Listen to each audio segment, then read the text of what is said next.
Voici le LP381U, dernier modèle de chez Korg, made in Japan. Là, c'est le modèle Rosewood, assez sympa. Voilà. Alors, il fait seulement en plus de 30 cm de large, donc ça peut tenir même dans un couloir. On y reprend toutes les caractéristiques du LP380, sauf qu'en plus, il y a une interface USB bien pratique pour aller piloter les logiciels virtuels si on veut étendre les possibilités sonores. Donc il possède un son de piano, enfin plusieurs sons de piano. Et vous voyez, par type de son, vous avez trois variations. Un, 2, voilà, ce sont des équalisations différentes. Donc, on a les pianos 1, piano 2, tout ça, ce sont des pianos acoustiques. Piano électrique.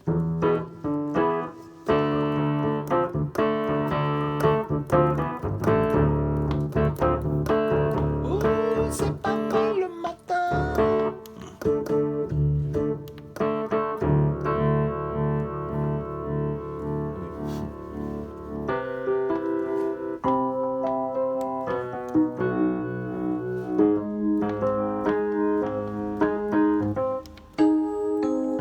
Ça, c'est.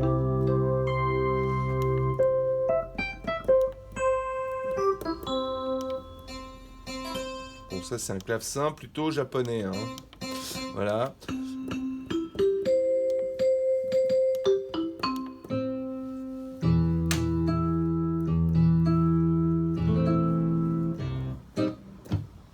La Camargue.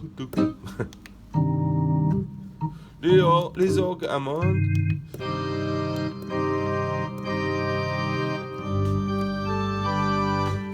Mais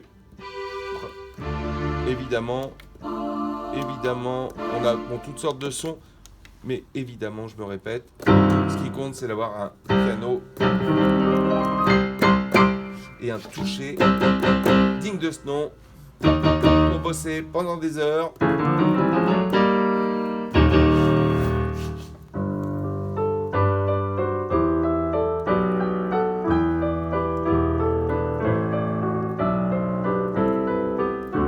Et alors, ce qui est bien, c'est que la mécanique est bien huilée. Non, il n'y a pas d'huile, hein. Mais, enfin, un petit peu. Il fait pas de bruit. C'est à ça qu'on reconnaît aussi la qualité d'un clavier piano de qualité. Voilà. Il faut vraiment taper fort pour faire du bruit. Et sinon, il peut être complètement silencieux. Je dis ça, si vous êtes au casque, bien sûr, il y a les prises casque. Si vous êtes au casque, il y a quelqu'un qui dort à côté, eh ben, il n'entendra pas grand-chose. Voilà. Et ça, c'est le propre des mécaniques dignes d'une horlogerie japonaise. Voilà, LP380U. Alors, je ne vous ai pas parlé du métronome. Évidemment, il y a tout ce qu'il faut pour bosser. Sécurité enfant. Ah, non. Ah bah non, il ne s'est rien passé. Voilà, merci.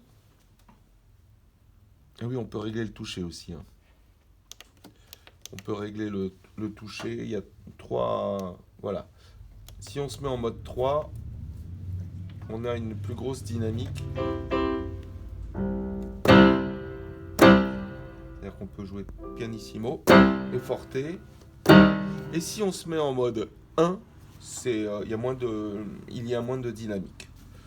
Donc ça, le son part plus facilement. Quand on est débutant, c'est peut-être mieux. Mais moi, je suis partisan plutôt du mode 3, qui ressemble plus à la dynamique d'un vrai piano. Acoustique, je veux dire.